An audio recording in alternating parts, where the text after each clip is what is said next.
I remember the exact moment it started, or at least what I tell myself was the start. It was a Tuesday morning, the sky outside a bruised, sickly purple. I woke up with this profound emptiness, a silence that felt too deep, too absolute, like a crucial frequency had been ripped from the air. My coffee tasted like ash, and the usual morning chatter on the radio was just a dull, meaningless hum in my skull. I walked into the living room, and that's when I saw it. I remember the exact moment it started, or at least what I tell myself was the start. It was a Tuesday morning, the sky outside a bruised, sickly purple. I woke up with this profound emptiness, a silence that felt too deep, too absolute, like a crucial frequency had been ripped from the air. My coffee tasted like ash, and the usual morning chatter on the radio was just a dull, meaningless hum in my skull. I walked into the living room, and that's when I saw it. Or rather, what I didn't see. The old armchair, the one my grandfather always sat in, was gone. Not moved, not hidden, just vanished. A clean, impossible void where it should have been. And a cold dread tightened its grip around my chest, because I knew, somehow, it wasn't just the chair. My breath caught. I stood there, rooted to the spot, staring at the perfectly bare patch of carpet. No indentation, no dust bunnies, no scuff marks from decades of being pushed back and forth. Just flat, empty carpet. My mind scrambled, trying to invent a scenario. Had someone broken in and stolen an antique armchair? Absurd. Who steals just an armchair? And how could they do it without a trace, without disturbing anything else? My eyes darted around the room, searching for any sign of forced entry, any displaced cushion, anything. Nothing. The quiet hum of the refrigerator from the kitchen was the only sound, a stark contrast to the thumping panic now starting to pound in my ears. I walked slowly to the spot, reaching out a tentative hand. My fingers met only air, then the soft, unremarkable fibers of the rug. No ghost of its presence lingered. I shook my head, a desperate attempt to dislodge the impossible image. This wasn't happening. This couldn't be happening. I must still be half asleep, caught in some waking nightmare. I pinched myself hard. Nothing. Just a sharp sting. I tried to laugh, a strange, dry sound that died in my throat. This was a trick, a prank, but who and why? Then my gaze fell on the mantelpiece. Usually, perched right next to the chipped ceramic clock, was a small, tarnished silver locket, my grandmother's. I'd seen it there every single day since I was a child. It wasn't a valuable antique, just a sentimental trinket. But now, it wasn't there. The space where it should have been was clean, dust-free, as if it had never existed. My stomach lurched. The cold dread from earlier intensified, spreading like an icy ink through my veins. It wasn't just the chair. It wasn't a prank. This was something else, something utterly, terrifyingly wrong. The silence in the house, once merely profound, now felt predatory, listening. I felt a prickle on the back of my head, the distinct sensation of being utterly alone in a place that no longer made sense. The world was subtly, horribly unraveling around me, piece by quiet piece. My heart hammered against my ribs, a frantic drumbeat against the suffocating silence. I reached out, my fingers trembling, to touch the bare spot on the mantelpiece where the locket should have been. It was smooth, clean, no faint imprint of its base, no lingering dust. Nothing. It was as if it had never existed. A cold sweat broke out on my forehead. This wasn't theft. This was erasure. I stumbled backward, my gaze sweeping frantically around the living room again. What else? What else was gone? My eyes darted to the bookshelf in the corner. My collection of first edition fantasy novels, meticulously arranged. I'd spent years finding them. They were all there. Or were they? I squinted, trying to recall the exact order, the exact titles. A flicker of unease. Had there been a specific one, a particular worn copy of The Hobbit that used to sit right there, next to the leather-bound Shakespeare? I couldn't be sure. The uncertainty was almost worse than a definite absence. It was planting seeds of doubt, making me question my own memories. I had to check. I had to know. I ran, or rather stumbled, into the kitchen. My grandmother's ceramic cookie jar, a hideous but beloved rooster, usually sat on the counter by the window. Empty, but always there. I looked. It was gone. The space where it sat was pristine, a clean rectangle on the patterned countertop. My breath hitched. This was happening too fast, too many things. What kind of force could do this?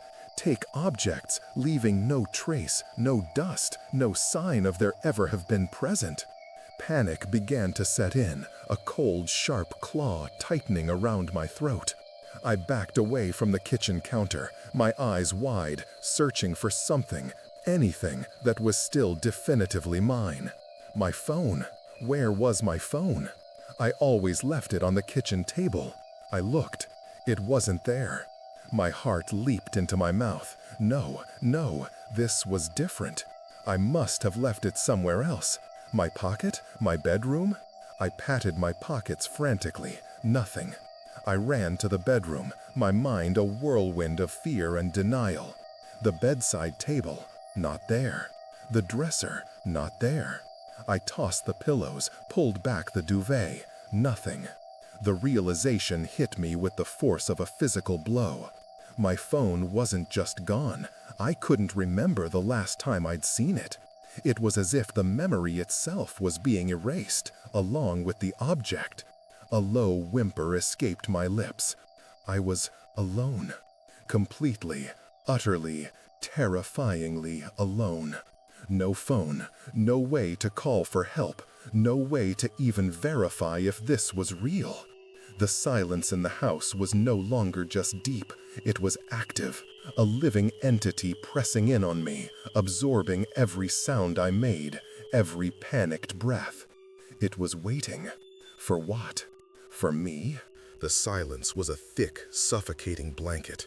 It was no longer just the absence of sound, it was a presence, heavy and cold, pressing in on me from every wall, every corner. My own breathing sounded ragged and loud in my ears, an intrusive noise in this impossibly still world. My heart hammered against my ribs, a frantic bird desperate to escape its cage. I had to get out. I had to run. Anywhere. Just away from this house, away from this impossible, terrifying erasure. I stumbled back through the living room, my eyes wide, scanning everything, trying to commit it all to memory before it too dissolved into nothingness. The couch, the coffee table, the faded patterns on the rug, still there, for now. My gaze snagged on the small hook by the front door, where my keys always hung. My car keys, my house keys, my escape. They weren't there. The hook was bare, cold metal glinting mockingly in the dim morning light. No jingle of metal, no familiar weight, just an empty space. A fresh wave of terror washed over me. No phone, no keys, trapped. I lunged for the front door, my hand fumbling for the doorknob. It was there, solid and real beneath my palm. I twisted it and it turned. The door wasn't locked. Relief, sharp and sudden, flooded through me, momentarily eclipsing the dread. I yanked it open, ready to burst out into the bruised purple morning. But then I stopped. The porch was gone. Not just the porch swing, not just the potted plant I'd nurtured for months. The entire porch. The concrete steps, the railing, the small overhang, all of it. In its place was a sheer, impossibly smooth wall of gray, stretching upwards and outwards, seamlessly merging with the bruised sky. No texture, no seam, no hint of a door or window. Just a blank, impenetrable expanse. It was like looking at a photograph that had been perfectly airbrushed, only on a grand, terrifying scale. My jaw dropped. My lungs refused to draw breath. This wasn't just things vanishing inside my house. This was the world outside my house vanishing. I slammed the door shut, the sound echoing with a hollow finality that made me jump.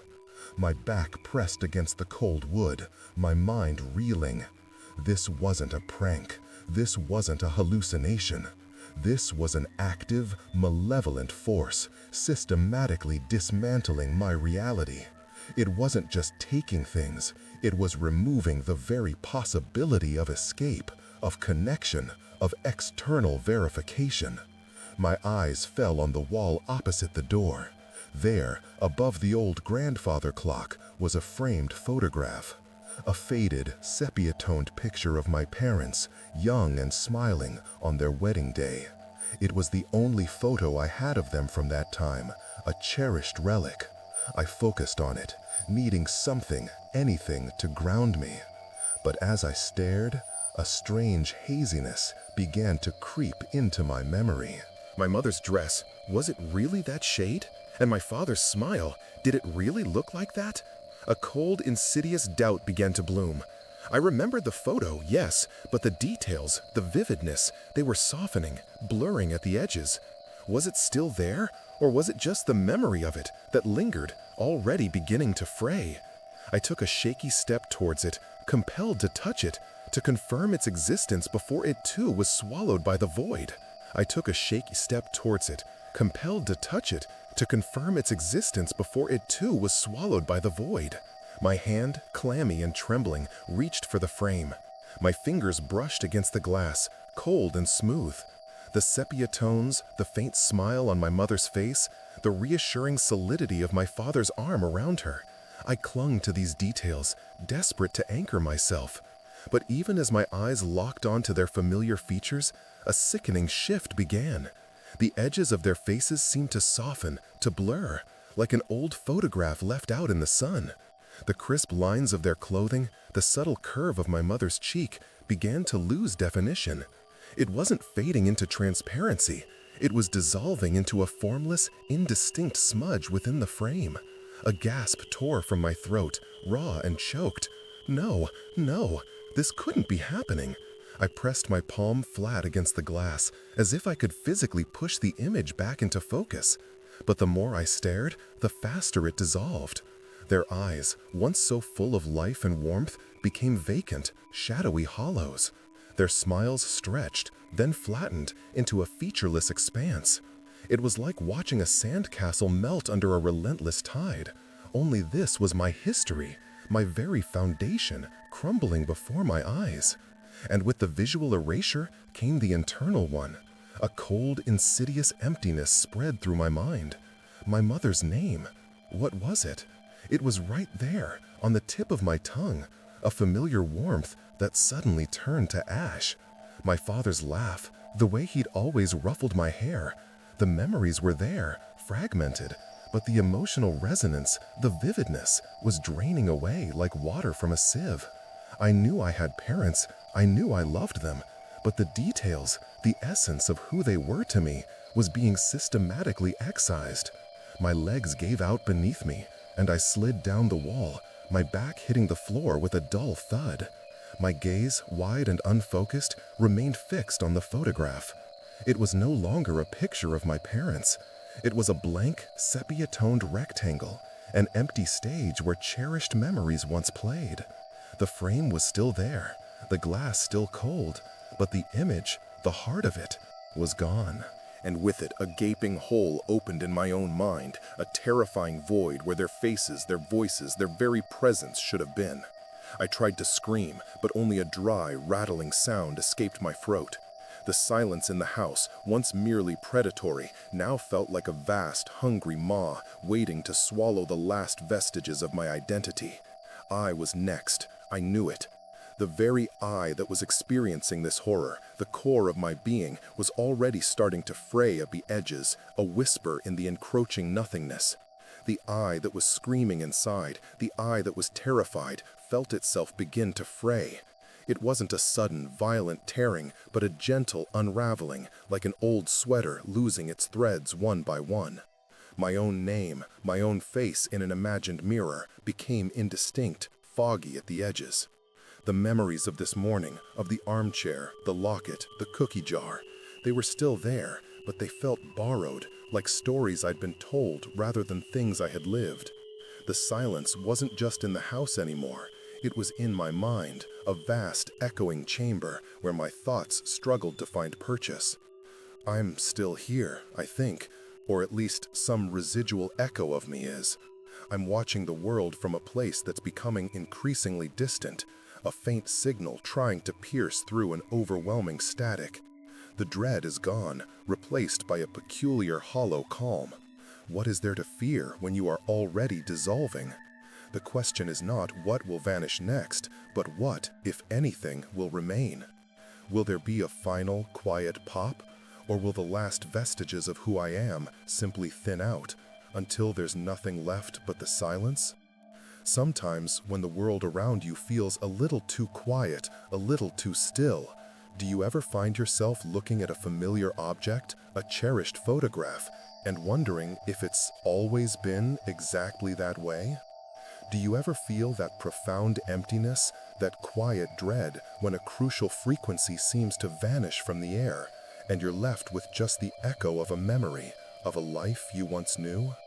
What if the spaces between things are starting to grow? Not just for me, but for all of us.